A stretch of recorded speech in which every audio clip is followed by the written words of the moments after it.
ದಾಂಧಲೆ ನಡೆಸಬೇಕು ಅಂತಾನೆ ಕಿಡಿಗೇಡಿಗಳು ಎಂಟ್ರಿ ಕೊಟ್ಟಿದ್ರು.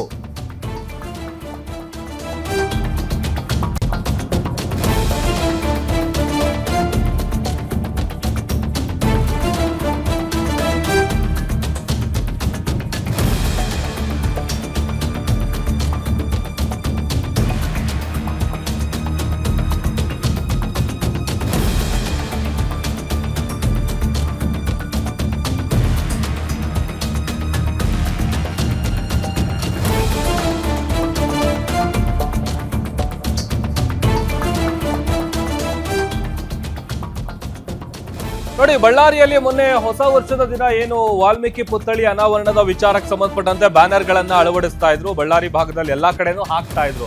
ಬಟ್ ಆದ್ರೆ ಇದು ಪ್ರೀ ಪ್ಲಾನ್ ಅನ್ನುವಂಥದ್ದು ಮೊದಲಿಂದಲೂ ಕೂಡ ಚರ್ಚೆ ಆಗ್ತಾ ಇದೆ. ಅದೇ ತರದೊಂದು ಪ್ಲಾನ್ ಮೊದಲೇ ನಡೆದಿತ್ತು. ದಾಂಧಲೆ ನಡೆಸಬೇಕು ಅಂತಾನೆ ಕಿಡಿಗೇಡಿಗಳು ಎಂಟ್ರಿ ಕೊಟ್ಟಿದ್ರು. ಆಟೋದಲ್ಲಿ ಪೆಟ್ರೋಲ್ ಬಾಂಬು, ಕಲ್ಲು ಇದೆಲ್ಲವನ್ನು ಕೂಡ ಕಿಡಿಗೇಡಿಗಳು ತರ್ತಾ ಇದ್ರು. ಪೊಲೀಸರು ಅವರನ್ನು ಅಡ್ಡ ಹಾಕ್ತಾರೆ. ಅಡ್ಡ ಹಾಕ್ತಾ ಇದ್ದಂತೆ ಪೆಟ್ರೋಲ್ ಬಾಂಬ್ಗಳೆಲ್ಲ ಕೆಳಗೆ ಬಿದ್ದಿದ್ವು. ಪೆಟ್ರೋಲ್ ಬಾಂಬ್ ದಾಳಿಗೆ ಸತೀಶ್ ರೆಡ್ಡಿಯ ಆಪ್ತರು ಮುಂದಾಗಿದ್ರು. ಅಂದ್ರೆ ಇದು ಪಕ್ಕಾ ಪ್ರೀ ಪ್ಲಾನ್. ಹೊರ ಬರ್ತಾನೆ ಇದೆ ಬಳ್ಳಾರಿ ದಾಳಿಯ ಅಸಲಿ ಸತ್ಯಗಳು ಒಂದೊಂದಾಗಿ ಆಚೆ ಬರ್ತಾ ಇದೆ.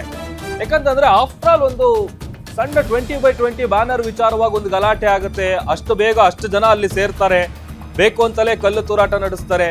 ಇದೆಲ್ಲ ಮುಂಚೆನೆ ಪ್ಲಾನ್ ಮಾಡಿಕೊಂಡು ವ್ಯವಸ್ಥಿತ ಕೃತ್ಯ ನಡೆಸಿರೋದು ಅನ್ನುವಂಥದ್ದು ಮೊದಲಿಂದಲೂ ಕೂಡ. ಒಂದ್ ಕಡೆ ಜನಾರ್ದನ್ ರೆಡ್ಡಿ ಮತ್ತೆ ಶ್ರೀರಾಮುಲು ಅವರು ಜಂಟಿ ಸುದ್ದಿಗೋಷ್ಠಿ ನಡೆಸಿದಂತ ಸಂದರ್ಭದಲ್ಲೂ ಅದೇ ವಿಚಾರ ಹೇಳ್ತಾ ಇದ್ರು.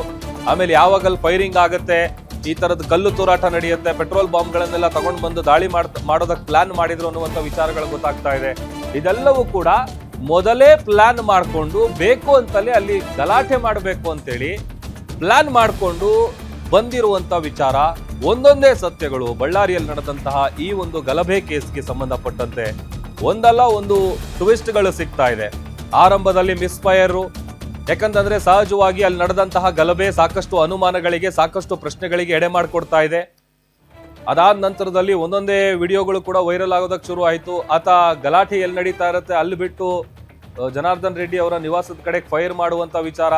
ಆಮೇಲೆ ಈ ಕಲ್ಲುಗಳೆಲ್ಲ ತಗೊಂಡು ಬಂದಿದ್ರಲ್ಲ, ಇವ್ರು ಪಕ್ಕಾ ಪ್ಲಾನ್ ಮಾಡಿಕೊಂಡು ಮುಂಚೆನೆ ಇಲ್ಲೊಂದು ದೊಡ್ಡ ಮಟ್ಟದ ಗಲಾಟೆ ಸೀನ್ ಕ್ರಿಯೇಟ್ ಮಾಡಬೇಕು, ಈ ಥರದೊಂದು ಗಲಭೆ ಎಬ್ಬಿಸ್ಬೇಕು ಅಂತೇಳಿ ಸಂಘರ್ಷಕ್ಕೆ ಮುಂಚೆನೆ ಪ್ಲಾನ್ ಮಾಡಿಕೊಂಡು ಪೆಟ್ರೋಲ್ ಬಾಂಬ್ಗಳು ಆಮೇಲೆ ಈ ಕಲ್ಲುಗಳು ಇದೆಲ್ಲವನ್ನು ಕೂಡ ಆಟೋದಲ್ಲಿ ಇಟ್ಕೊಂಡು ಬರ್ತಾ ಇರ್ತಾರೆ.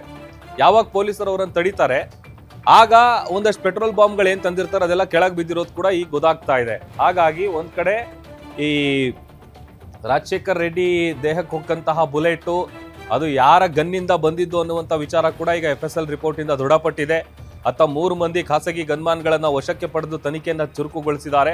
ಇತ್ತ ಬಳ್ಳಾರಿಯಲ್ಲಿ ನಡೆದಂತಹ ಈ ದಾಳಿಯ ಅಸಲಿ ಸತ್ಯಗಳು ಒಂದೊಂದಾಗಿ ಆಚೆ ಬರ್ತಾ ಇದೆ.